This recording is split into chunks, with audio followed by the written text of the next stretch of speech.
When it comes to Cecil John Rhodes, Dr. David Randall McIver, and Dr. Gertrude Caton Thompson, it is my opinion that they did not genuinely believe someone else had built Great Zimbabwe.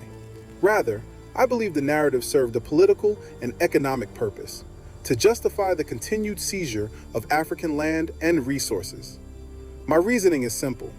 By the time these investigations took place, Europeans had already established extensive trade relationships with various African kingdoms. They were well aware that African societies were capable of building complex and highly organized civilizations. Portuguese sailors and traders documented the Mutapa Empire as early as the 1500s, recording its sophisticated political structures, long-distance trade networks, and command over the gold routes of southern Africa. The Kilwa Chronicle, written by Swahili scholars, described a thriving East African city-state whose merchants traded directly with the interior kingdoms that built and sustained Great Zimbabwe. These were not obscure records.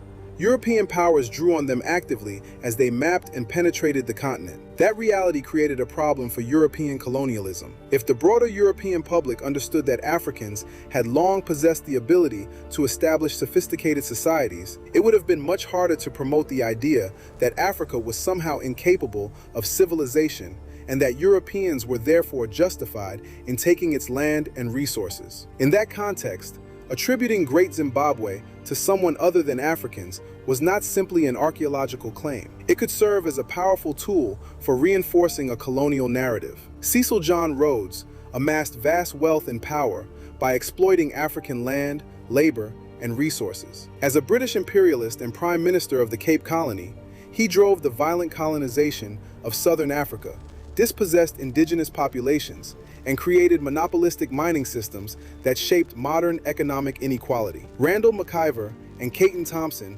occupy a more complicated position in this story. Both ultimately published findings affirming African authorship of Great Zimbabwe, which cost them credibility and support within the colonial establishment. Caton Thompson faced fierce backlash from Rhodes-aligned interests after her 1929 findings. And yet, even as she confirmed African authorship, she described the architecture as the product of an infantile mind. She delivered the truth and disparaged it in the same breath. That contradiction illustrates the psychological and institutional pressure that shaped this entire era of scholarship. The colonial narrative carried such momentum that even those who found evidence against it felt compelled to soften its implications with dismissive language.